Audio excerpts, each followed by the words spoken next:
So I'm at the tutoring site, which basically entails a bunch of little kids from around the neighborhood coming in and getting help with their homework, whether it's Spanish homework or English homework, or whether it's just studying. They'll come in and we'll do homework for a few hours, and then we usually have recess and craft time, which usually consists of Foursquare or soccer, and some type of craft that usually one of the site leaders makes and teaches the kids how to make. I was talking to Kyle, who's one of the site leaders, and he was telling me how Elena doesn't have a mom because she died when she was young. And so it's really important for her to come and interact and have fun with like a womanly figure in her life. And that really stopped and made me think, because like even just hanging out with them and like chatting with them for like just a couple hours can make their entire day or just impact them in such a way that you don't even know. I am at the Woodshop, or the like art site. The goal of Woodshop is to take these teenage boys that they might have problems with drugs or family problems, or they're at an orphanage, and we bring them in and we teach them a trade. We really enjoy a lot of laughing and screwing around, just like any teenage kids would be doing. Pray with them every day, teach them English, they teach us Spanish, but it's just a real good outreach. So I am working in the special education site. Norma is our site leader, and she works with kids that need a little help with emotional support. Some of these kids have big struggles at home, broken families, parents that are in prison. We read a Bible story with them and relate that to a craft that we then do with them. And we end our time together with a snack and we play games. Like we have kids who've been neglected, and kids who have parents in jail, kids who have parents who are prostitutes. Like when they read the Bible and when they hear about stories of strength and how people in the Bible like prayed to God for strength and they got it, and they get excited over that because they need strength too.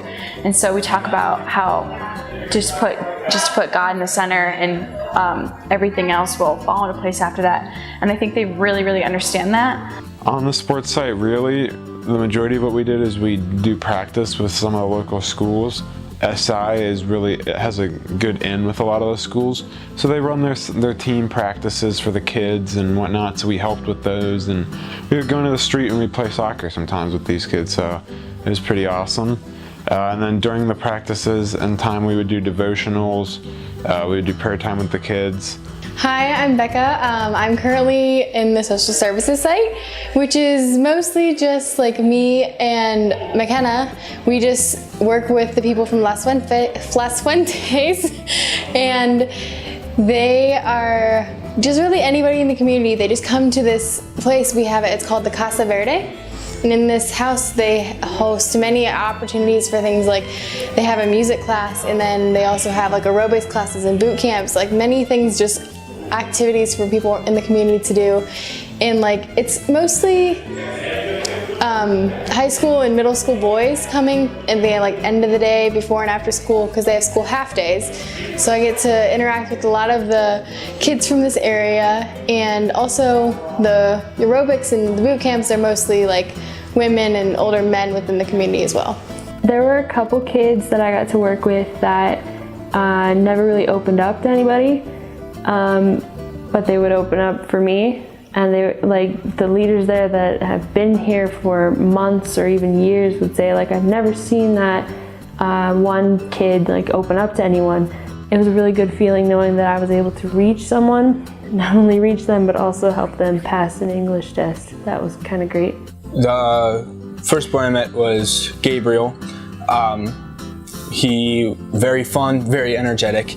I don't speak very good Espanol, but there's going to be that barrier, and we were able to, find a way to work through that and find it so we can, communicate to each other. If I need a tape measure, I can, go like this, and he'll bring me a tape measure.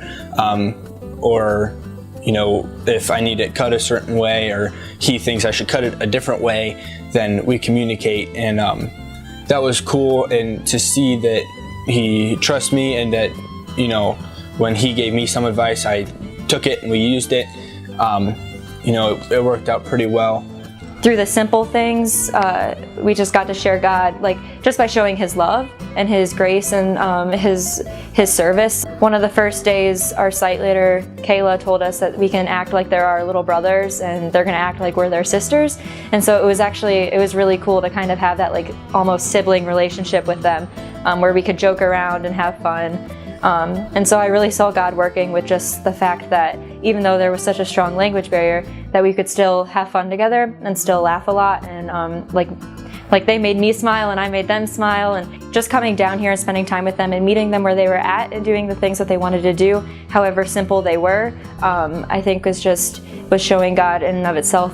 So Wednesday, one of the kids ended up getting really angry at one of the other kids because he had said something that he didn't like, and he ended up throwing a bag straight into the kid's face. But Kyle, the site leader, actually took that opportunity to bring up the book of James and be able to use that bad situation as a way to kind of share the gospel and get it out to those kids who you don't know how often they hear that besides when they're there at the tutoring center. It's just cool how bad situations can be turned into a positive so easily. One of the things that was really neat was we were on the bus, and one of the leaders, Thompson, all of a sudden got up, and the bus was pretty packed, and he walked in between the aisles handing out a flyer, which we were assuming was some sort of scripture type thing or something about Christ, and he began to preach at the front of the bus. But it was really neat. And then afterwards, of course, our students went up and asked Thompson what he was talking about, and he was telling the people on the bus how to become a Christian and about the salvation of Christ. Talking about one word that described where we felt like we were at halfway through. And the first word that came to my mind was full. I felt so full in the opportunities God has given us and the people that He's brought into my life. I feel like I've learned so much more than I feel like I could ever have taught anyone here or given to them. So Solidarity Night was this team activity we had one night with us and the other group that came, and a couple of the SI members ran it. They only gave us rice and beans, which is what the average family has. In a lot of these impoverished areas, it's just bland beans, bland rice, that's it. And they gave it to us to show us what it was like, and they kind of did it to get a reaction out of us, because I bet a lot of other people, including myself, were angry, and it's like, well, we don't deserve this, and why are we just getting this food? But then the more you think about it, you're like, well, are the families that have to eat this every day, do they deserve this? And so it just really got you thinking, and it really helped us to realize that people in poverty they're a person, they're not just something to give money to. They're a human being that needs relationships just like us, and we're also impoverished in our own ways. And it was telling us what poverty really is, and it's not a monetary thing, that's not it. Because in a monetary poverty, there's rich person, poor person, that's it. If you're not rich, then you're needy. But what poverty really is just a lack of a needed substance. So you can be impoverished in anything: money, spiritually, emotionally, physically, institutionally. You can be impoverished. The Brunties were walking us home one evening, and so they stopped by our house and they met our host mom, and she doesn't make very much a year, and she has already taken us four girls, me, Becca, Kathy, and McKenna. She's already taken in us four, and she's fed us and she's loved us, and that cannot be easy, financially. And she told the Brunties, there are four of them too, and they're complete strangers to her. And she opens up the door and she's like, oh, who are you? And we had to like introduce them, and she goes, if you ever need a place to stay, if you ever need food, if you just want to hang out, you're more than welcome to. And I just thought, like, we do not do that in America. Like if a stranger, one, came up to my house and was just like just showed up and introduced themselves, I would not invite them in. And like, I'm so guilty of that. And I just look at that and I'm like, wow, you just want to serve people. You just want to love people, and you don't really care if you have it or have the circumstances, but you do. You find the ways, and that to me has been the most impactful. They asked us on our evaluation, did you see God working? And I said every minute of every day, from waking up in the morning and God's creation, the beauty and the gondola ride up the side of a mountain, and just different things that we got to see was an illustration on one end. But the hospitality of Maria, my host mom, who took care of us better than we deserved and better than we expected. It was kind of like a grandma away from home, really cared for us, and just we could see the love of Christ displayed through her. The staff here, it just showed me a way to be more Christ-focused and more selfless and forward-thinking. That's, I think, what I'm going to take home mostly from this trip, is just how much more hospitable we could be, and thinking outside the box and being more proactive in life instead of waiting and reacting, but just going out and loving on people and being relational. I don't know, it just seems more important to me to care about other people and to be intentional with other people. It was really cool that we were going to another country for a missions trip, but I never really thought too much about doing missions at home and how important that is. And so coming down here and seeing some of the national staff leaders, so the people who are here, who were born here, but then they still continue to work here and are doing missions in the neighborhoods and the communities that they grew up in, that really impacted me and changed me, because I realized that I don't have to be abroad and I don't have to be in another country to continue to do these things. And so I think that it just changed my perspective on missions, knowing that I don't have to go to a different country or a whole different area or another state even, to share God and to serve others and to love others. And so I think that it just changed my perspective on missions. This experience has definitely showed me a part of me that yearns for missions and possibly pursuing this in the future. I love it here.